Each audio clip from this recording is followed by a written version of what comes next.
নমস্কাৰ ইএনআই আসামলৈ পুনৰবাৰ আপোনালোকক স্বাগতম জনাইছো আৰু আজি ভিডিঅ'টোত মই পিআৰসি কেনেকৈ উলিয়াব পাৰিব তাৰ কাৰণে কি ডকুমেন্টছ লাগিব সেই বিষয়ে অকণমান জনাব বিচাৰিছো যি সকলে নাজানে আৰু জনা সকলেতো জানেই আৰু পিআৰসি খন খুব বেছি প্ৰয়োজনীয় এখন ডকুমেন্টছ হয় ক্লাছ 10 পাস কৰাৰ পিছতে এপ্লাই কৰাটো ভাল কাৰণ ক্লাছ 12 ৰ পাছত এইখন খুব প্ৰয়োজন হয় হায়াৰ ষ্টাডিৰ কাৰণে পিআৰসি লাগেই গতিকে যেহেতু এপ্লাই কৰাৰ পিছত প্ৰায় এক মাহ মানৰ পাছতহে পিআৰসি খন পোৱা যায় গতিকে সোনকালে এপ্লাই কৰি উলিয়াই থলে সুবিধা হয় যি সকলে উলাইছে গম পাইছে আৰু যদি উলোৱা নাই এতিয়ালৈকে যি সকলে ক্লাছ 10 এবাৰ পাস কৰিছে বা 11ত পঢ়ি আছে বা 12ত পঢ়ি আছে তেওঁলোকেও যদি উলোৱা নাই তেতিয়া হলে সোনকালে পিআৰসি কাৰণে এপ্লাই কৰক আৰু পিআৰসি এপ্লাই কৰিবৰ কাৰণে কি ডকুমেন্টছ লাগিব সেই বিষয়ে মই জনাবৰ কাৰণে এই ভিডিঅ'টো বনালো আৰু আপোনালোকক কম যে পিআৰসি উলাবৰ কাৰণে আপোনালোকে ডিসি অফিসত যাব লাগিব অনলাইন প্ৰসেছত হয় কিন্তু অনলাইন প্ৰসেছত হলেও আপোনালোকে ঘৰৰ পৰা কিছু ডকুমেন্টছ লৈ যাব লাগিব সেইখিনিয়ে অনলাইন আপলোড কৰিব আৰু তাৰ পিআৰসি কাৰণে এপ্লাই কৰে ডিসি অফিসত যোৱাৰ পিছত আপোনালোকক কেনেকৈ প্ৰসেছ কৰিব লাগিব সকলো কৈ দিব কিন্তু আপোনালোকে যদি ডকুমেন্টছখিনি আগতীয়াকৈ যা যোগাৰ কৰি লৈ যায় তেতিয়া হলে আপোনালোকৰ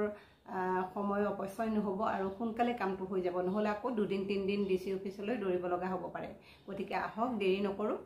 মই আপোনালোকক পিআৰসি উলিয়াবৰ কাৰণে কি ডকুমেন্টছ লাগিব লগতে ফৰ্মখনো আপোনালোকক মই দেখুৱাই দিওঁ আৰু ফৰ্মখনৰ তলতে কি ডকুমেন্টছ লাগিব দিয়া আছে সেইখিনিও আপোনালোকক মই দেখুৱাই দিম বেক কেমেৰা তেতিয়া আপোনালোকে ভালকৈ গম পাব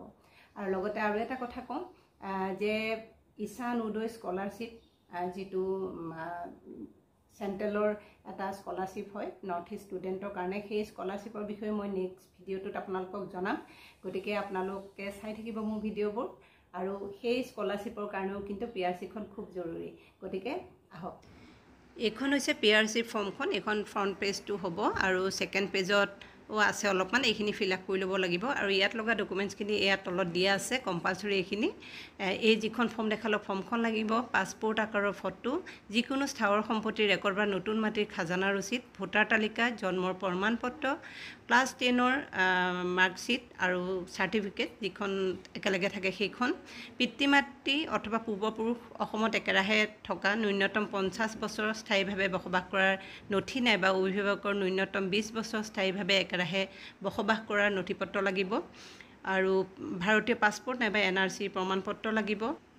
আবেদনকাৰীৰ লগত সম্পৰ্ক থকা পৰিয়ালৰ যিকোনো সদস্যৰ স্থানীয় বাসিন্দাৰ যদি প্ৰমাণপত্ৰ আছে সেইখনো ইয়াৰ লগত গাঁঠি দিব পাৰিব আৰু 10 নম্বৰ যেটো আছে বৰ্তমান কাৰ্যনিৰ্বাহ কৰি থকা কৰ্মক্ষেত্ৰৰ নিয়োগকৰ্তাৰ পৰা নিয়োগ সম্পৰ্কীয় প্ৰমাণপত্ৰ গাঁঠি দিব লাগিব বুলি দিয়া আছে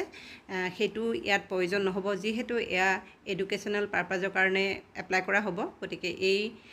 10 নম্বৰৰ যেটো প্ৰয়োজনীয় ডকুমেন্টছৰ কথা কোৱা হৈছে সেইখিনি প্ৰয়োজন নহব বাকিখিনি আপোনালোকে স্ক্ৰিনশ্বট লৈ ল'ব পাৰিব ভিডিঅ'টোৰ পৰা হোল্ড কৰি লৈ তেতিয়া সুবিধা হ'ব এইখিনি সোনকালে যোগাৰ কৰি ল'ব আপোনালোকে সোনকালে তেতিয়া পিআৰসি খন উলাই ল'ব পাৰিব থ্যাংক ইউ